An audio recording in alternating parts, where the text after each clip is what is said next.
Someone somewhere decided that you should be promoted so that you can lead a team of your own. Congratulations! Now you got your team of your own and you need to start leading them.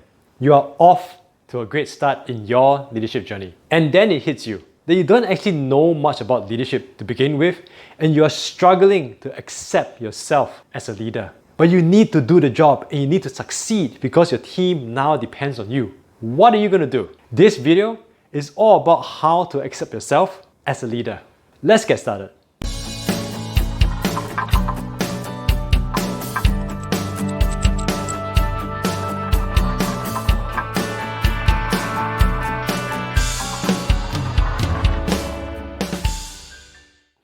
Before we get into the video itself, only about a quarter of you are subscribed to this channel.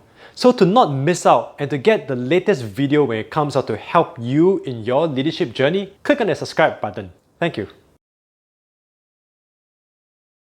What goes on in your mind can hinder you in accepting yourself as a leader. Now, if you're the sort who exudes a natural amount of confidence, you actually enjoy leading, and you are excited about the opportunity to be in a position where you can make a difference in the world, then accepting yourself as a leader is going to be relatively easy. But for most of us though, myself included, being in a leadership position can be a scary thought. There can be a lot of fear, doubts, and uncertainty within yourself. And there's so many things that you don't know about being a leader.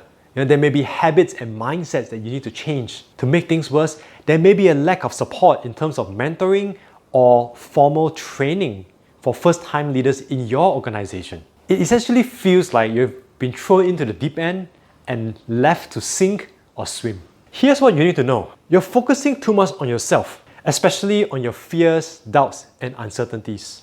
It's perfectly normal to feel that way. I'll share with you that in speaking with many experienced leaders, even they will feel those fears, doubts, and uncertainties. The difference is that they become aware of it and they learn how to manage it. Right now, you need to focus on what you are here for as a leader, which is to bring others to success, to be of service to your team, and to put the team ahead of the individual.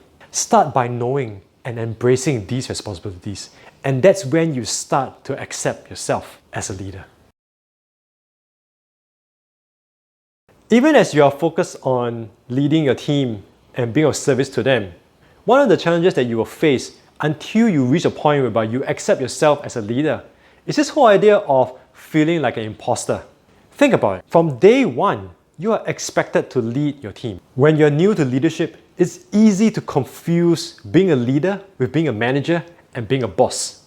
You might walk into leadership thinking that there are certain personas that you need to take on as a leader, and there are certain personas that others want to see you when you are a leader.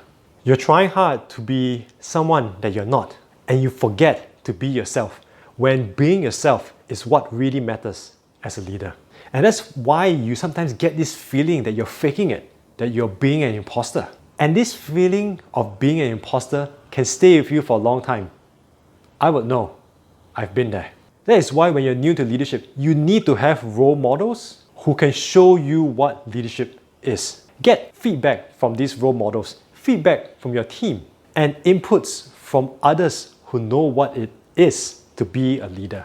Leadership is not about your position or how you feel, but rather the impact that you have on those who follow you. Whether you demonstrate care for them, and in turn, they can trust you to look after their interests. It is not about the type of persona that you need to be when you are a leader. You only need to be yourself, and that is when you will start to accept yourself as a leader. In my research to write my book, a number of leaders told me that leadership came quite naturally for them when they entered the corporate world. I decided to find out a little bit more, and this is what I got.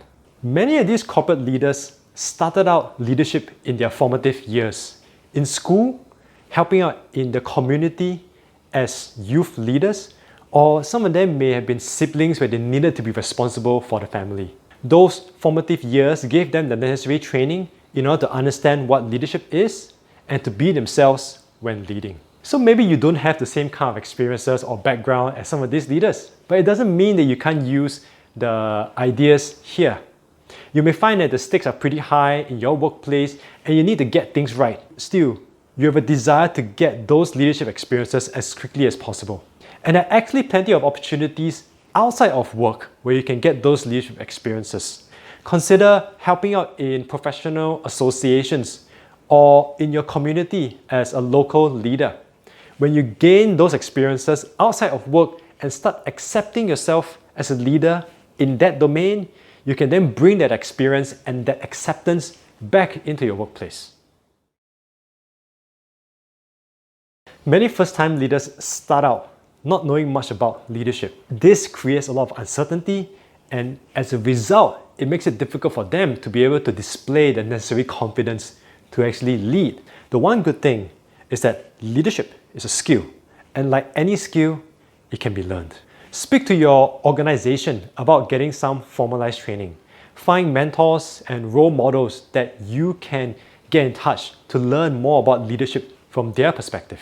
An intense period of learning and being curious about leadership is going to be necessary in order for you to gain that necessary understanding and to gradually accept yourself as a leader. Feeling like an imposter is one of the most common fear, doubt, or uncertainty that a first-time leader will have. You start to ask yourself, why should others follow me? Which then leads you down to a further question of, what makes me so special? You may feel that you don't deserve to be leading others. Trust me, I know this. I've asked myself that question before. Then let me tell you this in case someone hasn't said so. You are in a leadership position because someone somewhere saw the leadership potential in you. Other times, your peers may have actually told you that they are willing to follow you. Of course, that is not common, but it does happen. And when you know that and accept that, it can be a big confident booster. Sometimes you have to find your own reason for others to follow you. Maybe you seek to guide and influence rather than dictate and control. Perhaps you seek to have a more open and communicative workplace for your team. Maybe you want to have more collective decision making rather than a top-down approach. The main thing is your intention for the team, and if your team understands your intention and they are in the best interest for them, then they are more likely to follow you. And that makes it easier for you to start accepting yourself as a leader.